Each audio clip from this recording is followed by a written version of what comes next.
Today I'm going to show you how to take a soggy block of tofu and transform it into crispy perfection. Whether you're pan frying, air frying, baking, or deep frying your tofu, I'll share the exact cooking techniques you can use to get exceptionally crispy results, as well as some common mistakes to avoid. And at the end of the video, I'll reveal what I think is the best method. In preparation for this video, I cooked over 35 blocks of tofu, and what that taught me is that there are 4 important variables. The first variable is what kind of tofu you're using. There are so many different varieties of tofu, so for each cooking method, I'll share what my preferred choice of tofu is. The second variable is how you choose to remove excess water from the tofu. While almost everyone is familiar with pressing tofu, there are a couple other techniques that you might not be familiar with that I think yield better results. Next is the shape of the tofu pieces. Most people default to cubing tofu, but there is an alternative that gets even crispier results. Finally, tofu tends to get crispiest when it is coated in a starch, but the ideal starch depends on the cooking method you're using, so for each method, I'll reveal my pick. We'll start with pan frying, which is a pretty common and easy method for home cooks. And I've got a block of extra firm tofu. This should be available at every major supermarket, and it already has a fair amount of water removed from it, which is a good thing for crisping up. To make sure our tofu actually crisps up, we want to remove some of the excess water because this block is very watery. And the traditional method to do that is to just press your tofu for like 10 to 20 minutes, either using a tofu press or a set of heavy cookbooks. And that works, but if you want the best crispy tofu with really excellent flavor, what I have found that works even better is to dunk the tofu in a hot bath with salty water. If that sounds complicated, do not worry, it's really simple. Just bring 2 cups of water to a boil, add 1 tablespoon of kosher salt or about half the amount of sea salt, and then drop in your tofu. It might seem crazy to try and remove water from the tofu by putting it in a bowl of water, but it actually works because the water has salt in it, thanks to the power of osmosis. So to greatly simplify things, when osmosis happens, water molecules tend to move from an area of low salt concentration, i.e. inside the tofu, there's not any salt, and they tend to move into an area of higher salt concentration, i.e. the salty water outside of the tofu. Rather than slicing the tofu into cubes, I'm tearing it into chunks with my hands.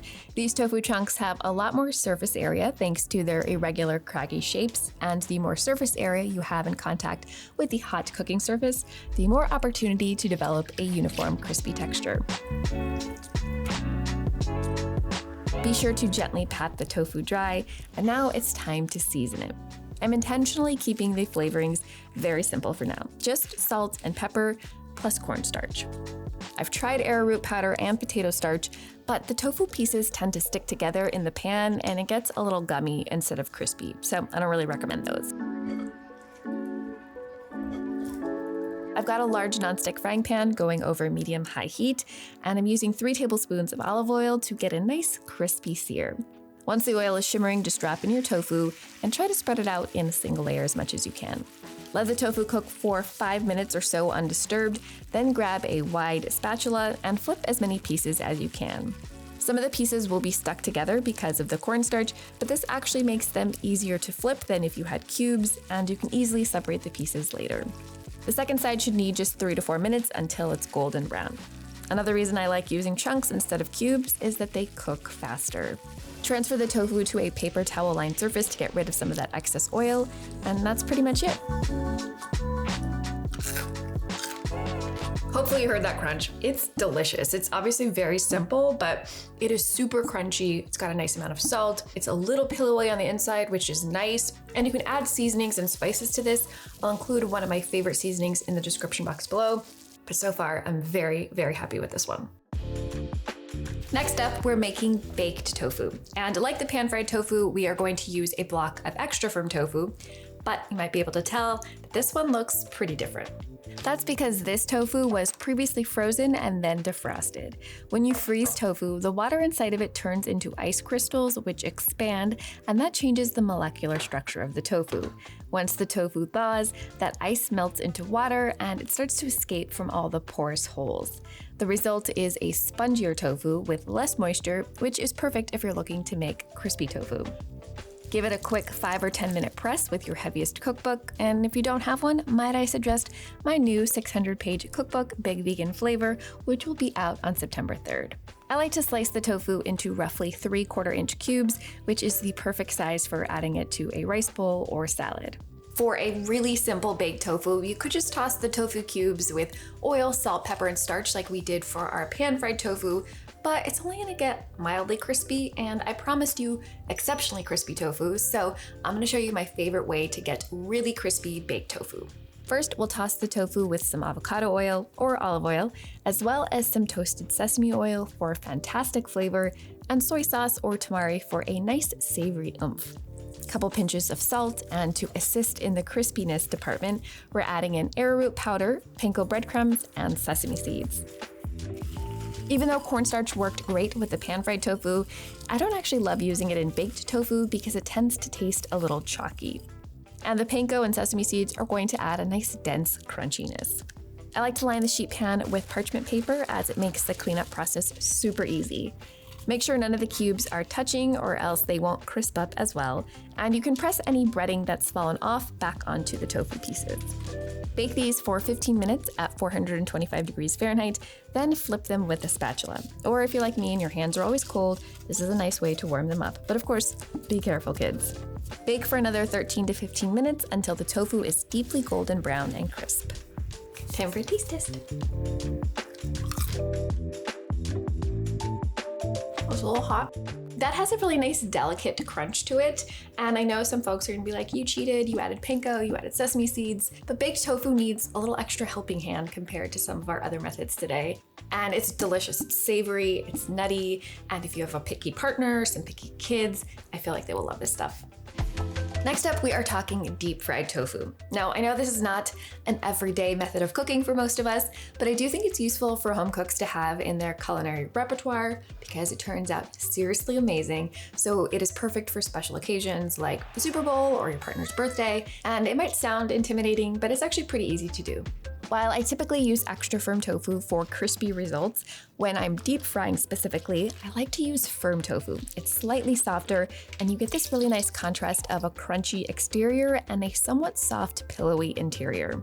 And I'm using those tofu chunks again because I think they produce a slightly superior texture, but I am keeping them a bit bigger than we did for pan frying. This is my first tip for making sure that your deep fried tofu is crispy, but not rock hard. Similar to our pan frying method, instead of pressing the tofu, I'm going to soak it for 10 minutes in a hot water salt solution. Once you've soaked and patted your tofu dry, it's time to lightly batter it. For super crispy deep fried tofu, I really like to use a combination of cornstarch, which you've already seen, and white rice flour.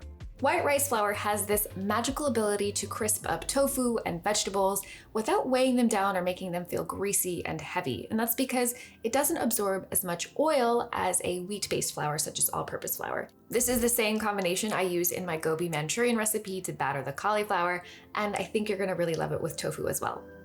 I'm doing a very simplified version of Chinese salt and pepper tofu today, so I'm seasoning the batter with salt, freshly ground white pepper, and garlic powder. I like to add the tofu to a large Ziploc bag as it makes it really easy to evenly coat the tofu without breaking it up. Just gently shake the bag up and down like so. Now for the frying part, which I know can be a little intimidating. I like to use a wok because the shape is great for frying, though you can use a different heavy bottom saucepan if you don't have one. You need enough oil to deep fry and cover the tofu, but never fill your pan more than halfway full because that can bubble up and get dangerous. Turn the heat up to medium-high until it reaches 350 to 370 Fahrenheit. A thermometer like this is really useful, but if you don't have one, check out the free PDF that goes along with this video for instructions. A spider tool like this is also key for deep frying. You want to add about 1/4 of the tofu to your spider and gently lower it into the oil. And repeat that until you've added half of the tofu. You'll notice that all of the tofu is sticking together. Don't worry. After 2 minutes of undisturbed frying, you can use a chopstick to gently separate the pieces. Continue frying the tofu for an additional 5 to 6 minutes until it's lightly golden and firm. Whatever you do, make sure you're not frying the tofu for more than 8 minutes total, or else the tofu will go from crunchy to rock hard. Transfer the tofu to a paper towel-lined surface, and once the oil comes back to temperature, you can just repeat that process with the second batch of tofu. that is some serious crunch. That is the crispiest tofu we've had today. The flavoring is intentionally simple for the purposes of this video, but if you are looking for something more exciting, I've got a recipe for tofu 65 in my new cookbook, Big Vegan Flavor. You can pre-order this before September 3rd and get access to incredible bonus content. I've left a link in the description box below if you'd like to pre-order your copy. And with that, let's move on to our next tofu method. Our next method we're gonna cover is air fried tofu. I know a lot of folks absolutely love their air fryers, but this was my first time really seriously testing one, and I have to say the results surprised me quite a lot. My preferred method for air fried tofu is to grab a block of extra from tofu, slice it into cubes, and use the hot saltwater soak method to remove the excess moisture. I actually got slightly crispier results using tofu chunks, but they're kind of a pain to spread out in an air fryer, so we're going with cubes.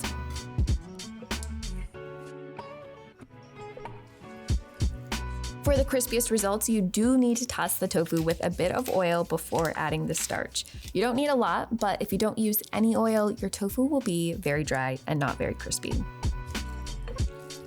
As for the choice of starch, I'd say arrowroot powder produced the best results in the air fryer, but potato starch and cornstarch also worked well.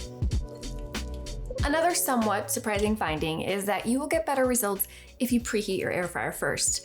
A lot of models tell you you don't need to do that, but in my testing, a 6-minute preheat at 375 Fahrenheit did yield crispier tofu. Spray the preheated air fryer basket with some oil spray or cooking spray and add in as much tofu as you can without overcrowding, about half a block. It's important that each piece has its own space so that it can crisp up. It is kind of a pain to do this with tofu chunks. You really can't fit in as many of them, so that's why I prefer to use tofu cubes, even though they get slightly less crispy. Air fry these at 375 degrees for 6 minutes, then shake the basket a few times to toss, add another 6 minutes and another shake, and then 4 to 6 more minutes, depending on how big your cubes are. Sprinkle with a pinch of salt, and that's it. Just try a bite. Air fried tofu, I have to say, gets crunchier than I thought it would. And now that I have tried all 4 methods back to back, I've eaten so much tofu today, I am ready to share my favorite method. Before I share my top pick, I want to mention 2 things. 1, I think all of these methods work well and they have their time and place in the home kitchen. It kind of just depends on what you're looking for. And 2, if you're wondering, where can I get the recipes from today's video? Don't worry, I'm going to share that in just a second. All right, first up is deep fried tofu. Now, obviously this one is delicious. It got the crispiest by far of all the methods. But like any deep fried food, it's a little messy, there's some extra cleanup at the end, it's a bit involved, so it's something that I think is worth saving for a special occasion. Baking tofu is a good option if you want something that's hands-off and weeknight friendly. While it's in the oven, you can make your rice or your sauce or your vegetables and have a complete meal. The downside is that it is the least crispy method out of all of them, especially if you treat the tofu super simply. Air fried tofu, I have to say, surprised me. It got quite crispy, crispier than the baked tofu for sure, and it was really easy. The downside, which I hadn't heard anyone talk about, is that you can only really cook half a block of tofu in the air fryer at once, at least for a standard air fryer model, which is what I have. If you're cooking for one person, I think that's great. I can easily eat a half block of tofu myself, but if you're cooking for more than one, I think it's a little time consuming. You're looking at 45 minutes, so I think some of the other methods would be more efficient. Finally, we have pan-fried tofu. Unlike deep fried tofu, it's not messy and it's easy to clean up.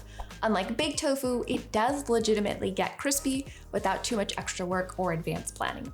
And unlike air fried tofu, you can cook an entire block of tofu all at once. Plus, it is the quickest option out of all 4 methods, so pan frying is my favorite method. You can find all of the recipes from today's video in a free PDF guide. Just scan this QR code here or check the link in the description box below, and I'll see you in the next video. Bye!